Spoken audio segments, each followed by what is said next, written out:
In today's video, I am going to teach you how to build with the Notion API. To get started, open Notion and go to the Getting Started page. This is a convenient place to set things up because you can create and test everything in one workspace. Once you are there, click into your Notion space from the sidebar so you are working in the correct area. Next, open Settings. In the Settings menu, find and click Connections. This is where Notion lets you manage tools that can connect to your workspace, including API integrations. From Connections, select the option to develop or manage integrations. This will take you to the Integration Management area in your Notion profile. Here you will create a new internal integration. Click into the Name field and type a simple name for your integration, such as Highlight, then select it as shown. After that, choose the workspace you want the integration associated with by clicking your Notion space.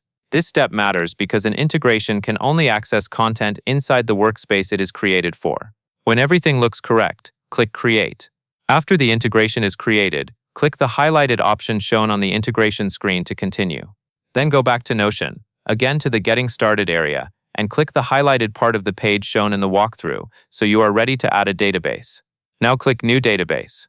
This creates a database you can connect to your integration, which is a common starting point when building with the Notion API. Once the database opens, click the highlighted control at the top of the database view to open its options, and then click Connections. In the Connections panel, click Add Connection. In the search field, type the name you used earlier, like Highlight, so it shows up in the list. Click the integration when it appears, then click Confirm to approve the connection. This is the key permission step that allows the integration to interact with this database through the API. Finally, click the highlighted area shown at the end to finish up and confirm that your connection is in place. That covers everything you need to know, and that is all there is to it.